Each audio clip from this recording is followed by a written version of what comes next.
Hai, shalom everybody. Shalom saudara-saudara yang terkasih di dalam nama Tuhan Yesus.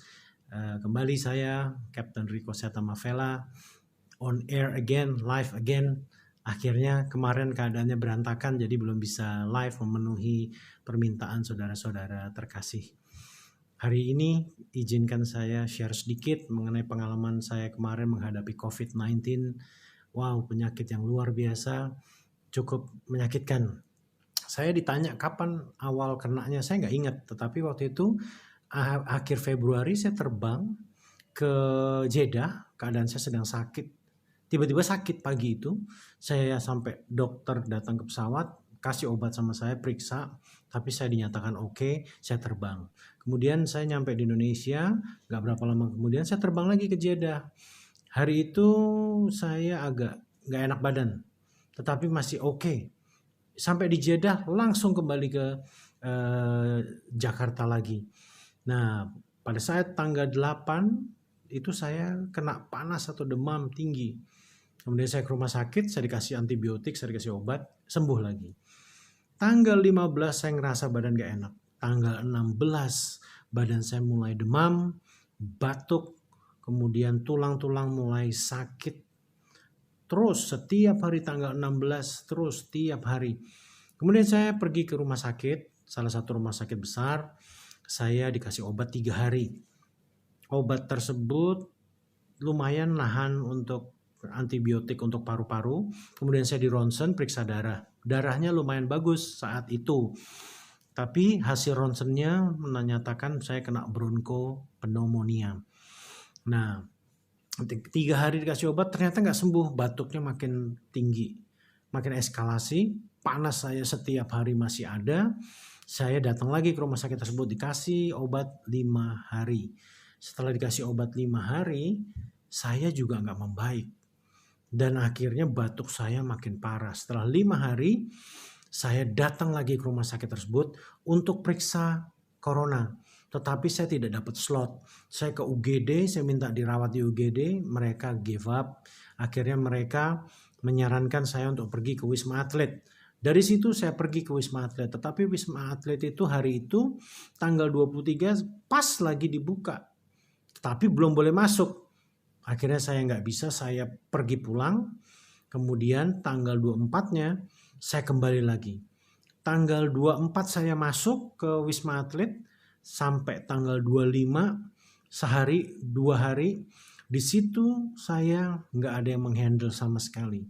25 saya kabur. 25 kabur, saya kemudian lari ke Abdi Waluyo. Di Abdi Waluyo di situ saya mulai diperiksa secara intensif darah saya. Dan di situ dinyatakan ada infeksi yang cukup severe. Kemudian dinyatakan bahwa CRP atau C creative protein saya cukup tinggi. Orang normal di bawah 11, saya 120. Dan langsung dinyatakan bahwa ini suspected highly contaminated by COVID-19. Saya dinyatakan positif oleh Abdi Waluyo dan saya disuruh ke rumah sakit rujukan. Kemudian dari situ saya pulang ke apartemen isolasi. Saya ceritakan semua ini ke kakak dan teman-teman saya. Kemudian badan saya demam seharian sampai besoknya. Besoknya saya mulai terkapar. Tetapi puji Tuhan, keesokan harinya keluarga dan sahabat dan teman-teman bisa cari ambulans buat saya. Akhirnya ambulans datang ke apartemen, pick up saya, dobrak pintu, kemudian mereka pakai peralatan lengkap, keluar bawa saya ke rumah sakit Persahabatan. Di rumah sakit Persahabatan, saya masuk UGD, dirawat kurang lebih 2 hari di UGD dan cukup mengerikan. Lihat kanan kiri ada yang koma, kanan udah susah nafas. Terus yang di depan saya batuk darah, yang di sana bapak tua juga ada susah nafas. 2 orang di sebelah pojok kanan juga keadaannya payah sekali. Kiri 2 pojok payah. Wah, di situ saya udah mulai panas, gak enak lagi, badannya udah demam, batuk luar biasa. Tetapi hari itu saya tergerak untuk berdoa. berdoa bukan untuk saya sendiri, tetapi saya minta Tuhan izinkan mereka disembuhkan, izinkan mereka boleh diselamatkan. Akhirnya apa yang terjadi? Saya putar lagu pujian cukup keras, saya mulai doain mereka satu-satu. Saya sampai minta sama teman saya Jimmy untuk memainkan lagu. Sekalipun aku berjalan dalam lembaga kelaman, aku tidak takut bahaya. Engkau gembala yang baik, engkau gembala yang baik. Itu lagunya. Terus, sekalipun ku berjalan dalam lembah kekelaman, tak akan gentar ku melangkah, sebab engkau besertaku. Itu dimainin pakai instrumen saksofon, dibuatin malam itu, langsung saya share, saya kerasin supaya mereka dijamah melalui pujian. 2 hari saya di UGD, kemudian saya dipindah ke ruang isolasi. Di ruang isolasi saya sendiri. Disitulah rasa mencekamnya saya, keadaannya luar biasa menyakitkan. Tahu nggak, demamnya ini kalau Bapak lihat Ibu, ini ya. Ini warna-warna hitam terjadi karena demamnya cukup tinggi. Jadi udah tulang belakangnya sakit semua, kaki, telapak kaki sakit semua, kemudian panas, kemudian batuk, wow, kemudian nafasnya jadi pendek. Di situ saya merasakan kesepian. Saya merasa bahwa kematian sudah mulai menghampiri. Di ruang itu isolasi saya sendiri, saya cuman bisa worship, saya cuman bisa doa, saya cuman bisa minta kekuatan sama Tuhan untuk melewati semua ini. Dulu saya suka khotbahkan, kalau Anda dalam suatu masalah, jangan minta cepat-cepat untuk diselesaikan, tetapi mintalah kekuatan, mintalah hikmat, mintalah pengertian dari Tuhan akan apa yang terjadi. Mintalah Tuhan memegang tanganmu supaya engkau bisa melewati, dan itu saya minta. Saya kemarin mau minta kesembuhan rasanya malu banget. Kenapa? Karena Tuhan sudah terlalu banyak buat sesuatu yang ajaib dalam hidup saya. Karena begini, keadaannya semakin kritis. Saya mulai menghadapi kematian saya, tetapi saya bilang sama diri saya nggak boleh khawatir. Justru kamu harus bahagia kalau kamu harus menjumpai kematian kamu. Wow, saya ditantang sama diri saya sendiri. Daging, jiwa saya lemah, nggak sanggup, tetapi roh saya, dengan demikian roh saya luar biasa termotivasi. Akhirnya setelah 2 hari apa 3 hari di isolasi, saya dipindah ke isolasi yang ada pasien lain. Dan saya yakin sekali kenapa ini saya dipindah, karena memang ternyata ada rencana Tuhan yang harus saya penuhi sekalipun saya sekarat, sekalipun saya terkapar. Amazingly saya tadinya nggak mau, tetapi keadaan membuat saya harus tetap pindah karena ruangan sangat terbatas dan ruangan ini mau dipakai 2 pasien. Akhirnya saya dipindah, ketemu dengan pasien baru. Di situ saya pada saat saya masuk, saya udah mulai kenal sama dia. Kemudian saya tanya sama dia, boleh nggak saya berdoa buat Anda? Boleh nggak saya bacakan firman? Kemudian saya putar lagu-lagu. Dan dia secara manusiawi mungkin hatinya menolak, tetapi dia berkata, oh iya saya mau didoain. Keadaan saya lagi payah sekali. Panas tinggi itu seperti badan dicabik-cabik. Kemudian hari itu saya bilang sama Tuhan, Tuhan, aku serahkan nafasku yang terakhir ke tangan Tuhan. Aku serahkan hidupku sepenuhnya ke dalam tangan Tuhan. Saya mau nafas terakhir saya tetap memberitakan Injil dan menyatakan bahwa Yesus adalah Tuhan kepada siapapun. Dari situ saya mulai berdoa buat dia, saya ceritain tentang bagaimana keselamatan itu hanya melalui Yesus. Kemudian dia mulai dengar dan dia mulai mengamini. Saya berdoa untuk kesembuhan orang itu. Saya nggak pernah minta kesembuhan untuk saya karena saya tahu bahwa saya udah diambang kan. Lebih baik saya persiapkan diri saya sendiri untuk menghadap Tuhan. Saya minta ampun atas kesalahan dan dosa-dosa, kelalaian apapun, tiap saya cuma konsen di situ. Saya naikkan pujian, saya baca firman, keadaannya payah.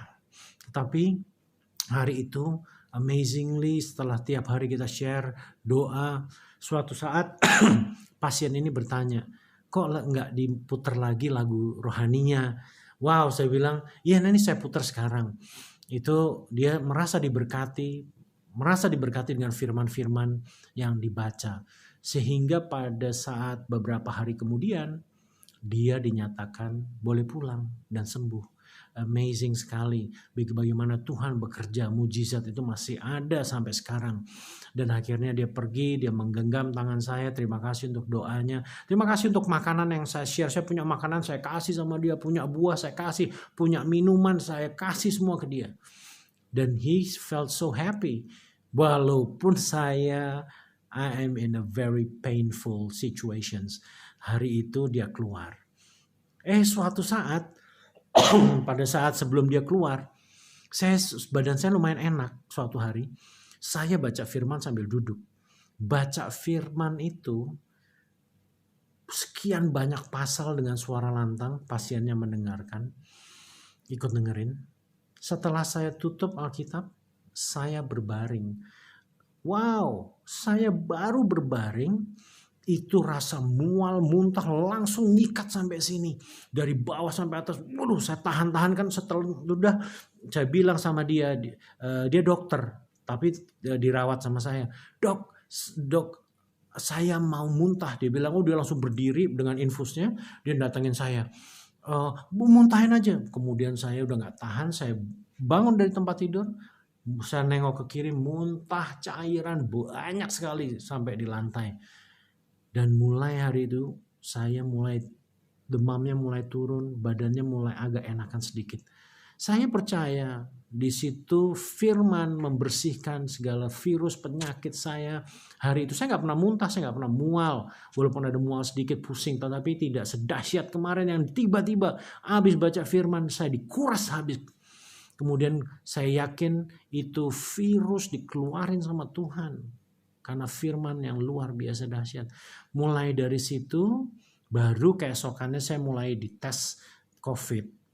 Ya, di swab. Kemudian besoknya lagi saya dites lagi, besoknya lagi dites lagi.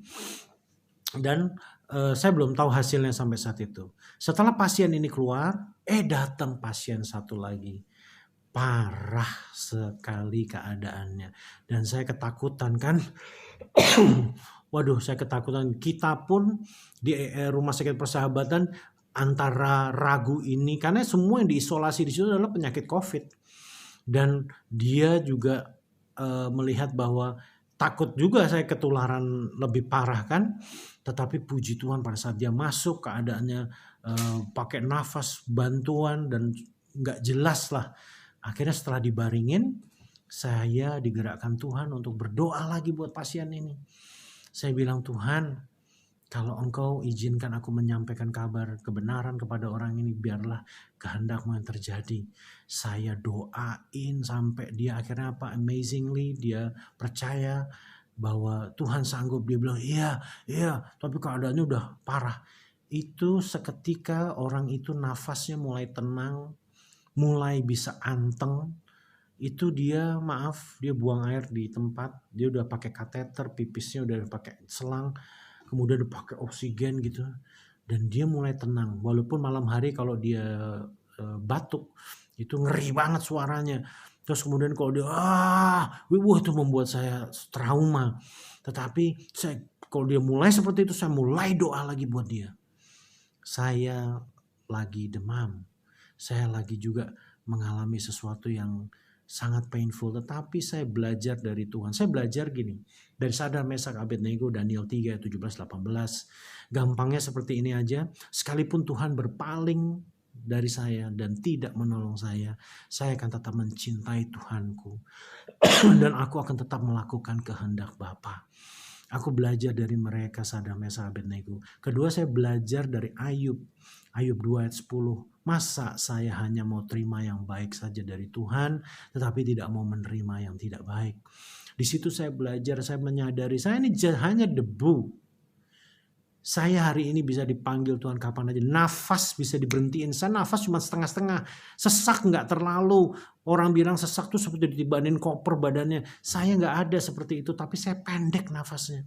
Itu hari itu diberhentiin nafasnya, saya selesai beneran. Makanya saya bilang saya konsentrasi bukan di kesembuhan, tetapi Tuhan izinkan saya melewati semua masalah ini dengan kuat bersama Tuhan.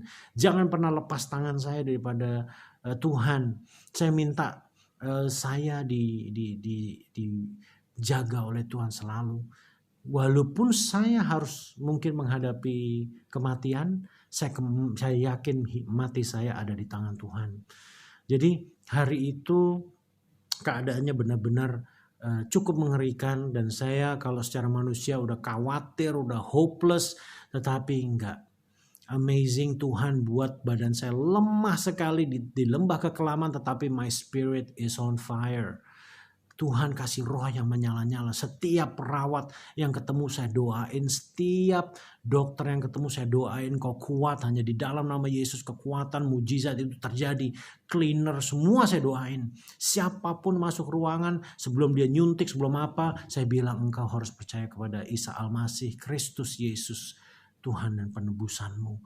Kamu harus percaya dalam keadaan seperti ini. Semua mengamini, alhamdulillah, whatever they say. Wow, amazing.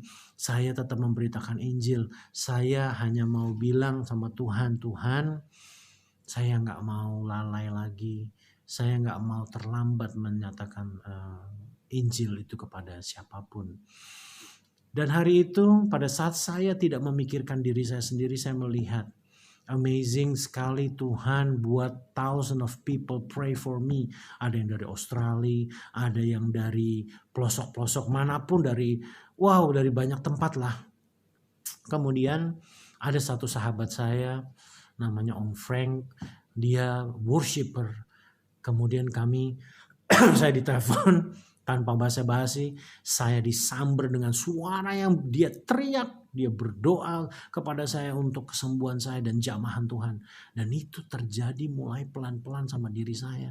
Saya ngerasain sesuatu yang luar biasa menjamah saya. Saya kerasa banget, badan saya mulai, wow, kenapa ini? Tapi saya mulai aminin, saya mulai worship spontan, saya mulai perkatakan amin, haleluya, terima kasih Om Frank, thank you very much for your prayer. Itu lagi panas-panasnya. Demam saya ngeri banget. Itu gak enak banget. Dan tahu gak kalau demam? Itu seperti roh jahat datang sama saya. Kemudian bau obat yang saya minum semua keluar nguap dari badan saya. Dan baunya kayak formalin. Formalin seperti orang kalau meninggal dikasih formalin. Jadi saya tuh bayangannya udah mati kapan aja. Wow, saya bilang suatu pengalaman yang sangat luar biasa berjalan sama Tuhan. Hari itu saya minta juga sama Tuhan, saya mau diberi roh seperti ke-12 murid Yesus yang berani mati untuk mengabarkan Injil. Saya minta sama Tuhan, kalau memang saya masih hidup, saya akan lakukan. Saya minta roh itu ada padaku. Dan suatu saat mulai berangsur-angsur, tetangga saya, pasiennya mulai bisa ngobrol, saya kasih buah lagi, saya kasih apa yang ada pada saya. Terus saya berkati tiap hari, saya share firman Tuhan, saya doain. Sampai akhirnya suatu saat tanggal 2, tanggal 3 saya diperiksa pagi, saya dinyatakan boleh pulang. Itu ronsen, tiap hari saya di ronsen, badan saya jebol kali. Tapi ya amazing, Tuhan menyertaiku. Di saat itu saya keluar, saya kan masuknya didorong gak begitu sadar. Pada saat saya keluar, ternyata tempatnya itu lorong kanan kiri, bangsal-bangsal, tempat isolasi. Saya bisa lihat dari kaca, semua pasien COVID keadaannya parah, dia pakai alat bantu nafas, semua baju dibuka, dikasih alat, I don't know what is that. Kemudian saya mulai doain setiap satu-satu, merinding, saya takut. Kenapa? Wow, ini udah ruang kritis. Pada saat saya diizinkan pulang sore itu, saya setelah mandi, saya lewati bangsal-bangsal itu, kemudian saya berdoa, dan akhirnya saya mencapai pintu pintu terluar untuk briefing dengan dokter di taman. Itu rasanya keluar dari tempat itu seperti keluar dari dalam kubur, dari ruang mayat, karena semua orang udah kritis. Tahu nggak, setiap hari saya dengar orang meninggal. Saya trauma, saya ngeri banget lihatnya, dengernya. dan ruang saya itu ruang negatif. Jadi tekanan udaranya, jadi kok dibuka pintunya bunyi cus. Jadi dipressurize ruang saya supaya oksigennya tetap konsisten. Dan itu saya dengar orang teriak meninggal. Ini waduh ngeri deh. Tapi ya puji Tuhan akhirnya Tuhan izinkan saya lewati semuanya. Dan saya di briefing, paru-paru saya sudah mulai membaik, fleknya sudah mulai hilang, badan saya sudah mulai kuat, hari ini engkau boleh pulang, tetapi suruh isolasi lagi 14 hari untuk melihat apakah simptom itu masih ada. Di apartemen 2 harian saya masih merasakan demam. Batuk sampai sekarang masih ada, tetapi demam puji Tuhan sudah hilang sama sekali, tinggal batuknya sesekali aja. Saya disuruh latihan pernafasan dan 3 hari lalu saya boleh keluar olahraga pagi di Jalan Sudirman. Di situ saya menjumpai banyak sekali jiwa yang bisa disampaikan Injil kebenaran. Mereka kita tolong, kita kasih berkat, dan kita mulai masukkan firman Tuhan supaya mereka diselamatkan. Well, I think this is the purpose of God. Tuhan taruh saya harus sakit untuk saya bisa mungkin menginjili mereka untuk melakukan banyak perkara Tuhan di rumah sakit, mendoakan, dan saya yakin, saya percaya pada saat kita berdoa, orang iman berdoa, ada jamahan untuk mereka. Saya minta yang pertama adalah keselamatan jiwa mereka. Hari itu akhirnya pagi itu saya jalan, saya doain setiap jiwa. Thank you for this purpose. Thank you for experience ini Tuhan. Tuhanku yang telah menyelamatkan aku di Palu, menyelamatkan aku juga dari sakit yang mematikan. Akhirnya saya pulang, berapa hari kemudian hasil tesnya setelah saya muntah itu dinyatakan negatif. Padahal dari Abdul Waluyo sudah jelas dinyatakan positif. Tapi Tuhan amazingly saya yakin muntah itu karena firman Tuhan yang dahsyat membuat darah saya bersih. Dan akhirnya sampai sekarang saya lagi masa pemulihan. Dan tadi saya diwawancara oleh Solusi lewat CBN. Itu wawancara saya pertama, yang kedua saya buat sendiri karena banyak permintaan. Kiranya kesaksian ini bisa jadi berkat. Don't think about your own self. Think about others. Keselamatan orang lain. Pada saat kita memperhatikan orang lain, engkau akan diperhatikan sama Tuhan. Pada saat engkau memberkati orang lain, engkau akan diberkati Tuhan. Tanpa harus kamu minta, tanpa harus kita minta.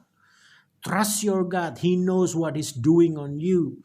Yang menjadi masalah kadang-kadang kita terlalu banyak minta sama Tuhan tanpa mengerti sebenarnya dia tahu nggak sih, gitu loh. Knowing your God is the most important. Faithful God. You have to have a faithful to God because your God is a faithful God. Setialah sama Tuhan. Percayakan semuanya sama Tuhan.